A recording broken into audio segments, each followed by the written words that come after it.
సంగారెడ్డి జిల్లా పాషమైలారంలోని సిగాచి పరిశ్రమలో సోమవారం ఉదయం చోటు చేసుకున్న ప్రమాదం తెలుగు రాష్ట్రాల్లో విషాదం నింపింది. ఉమ్మడి రాష్ట్ర చరిత్రలోనే ఇది అతిపెద్ద ప్రమాదం. ప్రమాదంలో మృతి చెందిన వారి సంఖ్య 51కి పెరిగింది. శిథిలాలను తొలగిస్తున్న కొద్దీ కార్మికులు, సిబ్బంది మృతదేహాలు వెలికి వస్తూనే ఉన్నాయి. మరోవైపు తమ వారు బతికున్నారో లేదో తెలియక బాధిత కుటుంబ సభ్యులు నరకం అనుభవిస్తున్నారు. గల్లంతైన తమ వారి జాడ చెప్పాలని చేతులెత్తి వేడుకుంటున్నారు. వీరిలో కార్మికులతో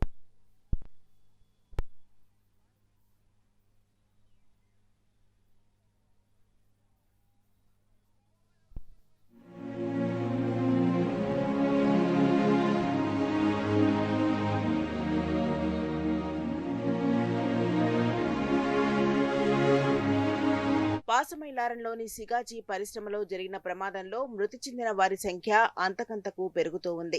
ఇప్పటి వరకు 51 మంది మృతి చెందినట్టు తెలిసింది. సోమవారం ప్రమాదం జరగడానికి ముందు మొదటి షిఫ్ట్ కు 143 మంది కార్మికులు హాజరయ్యారు.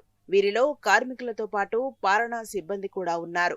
వారు విధుల్లో ఉన్న సమయంలో ఉదయం 9:18 ప్రాంతంలో కంపెనీలో ఒక్కసారిగా భారీ పేలుడు సంభవించింది. పేలుడుతో ప్రొడక్షన్ ప్రాంతం, ల్యాబ్స్, ఇతర భవనాలు కూలిపోయాయి. పేలుడు ధాటికి పక్కనే ఉన్న 3 అంతస్తుల పరిపాలనా భవనం కుప్పకూలింది. ఈ ప్రమాదం జరిగిన రోజు 12 మంది మృతి చెందినట్టు అధికారులు ప్రకటించారు.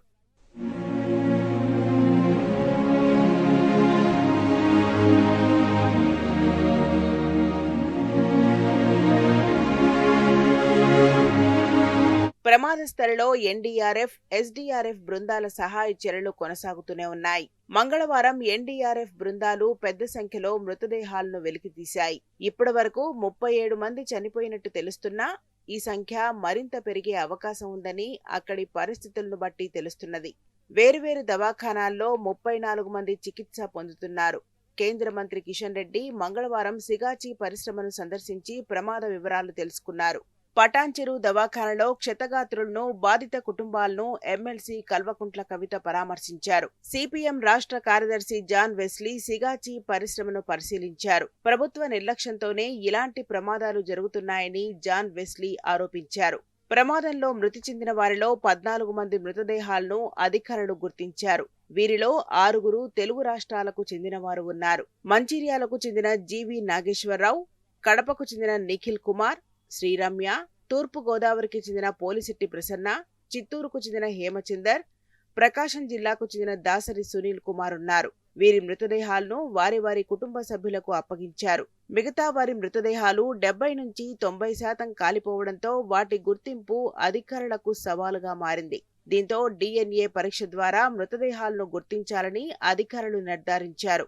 మంగళవారం పటాన్చెరు ప్రభుత్వ దవాఖానలోని మార్చురీలో ఉన్న 23 మృతదేహాల నుంచి హైదరాబాద్ FSL సిబ్బంది శాంపుల్స్ సేకరించారు. బాధిత కుటుంబాల శాంపుల్స్ ను సైతం తీసుకున్నారు. ఫలితాలు వచ్చేందుకు 2 రోజులు పట్టే అవకాశముంది.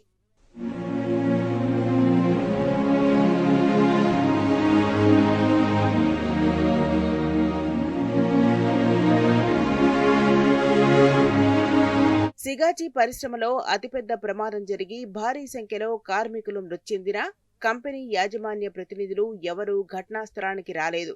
దీంతో కంపెనీ యాజమాన్యం తీరుపై అటు ప్రభుత్వ అధికారులు, ఇటు బాధిత కుటుంబ సభ్యులు తీవ్ర ఆగ్రహం వ్యక్తం చేస్తున్నారు. సీఎం రేవంత్ రెడ్డి నిర్వహించిన సమీక్షా సమావేశానికి కూడా కంపెనీ ప్రతినిధులు ఎవరూ రాలేదు. దీంతో కంపెనీ తీరుపై సీఎం, పరిశ్రమల శాఖ మంత్రి శ్రీధర్ బాబు తీవ్ర ఆగ్రహం వ్యక్తం చేశారు. సిగాచి పరిశ్రమ యాజమాన్య నిర్లక్ష్య వైఖరిపై కార్మిక సంఘాలు, కార్మికులు తీవ్రంగా మండిపడుతున్నారు. కార్మికులు చనిపోతే కంపెనీ ప్రతినిధులు కనిపించరా అని ప్రశ్నిస్తున్నారు.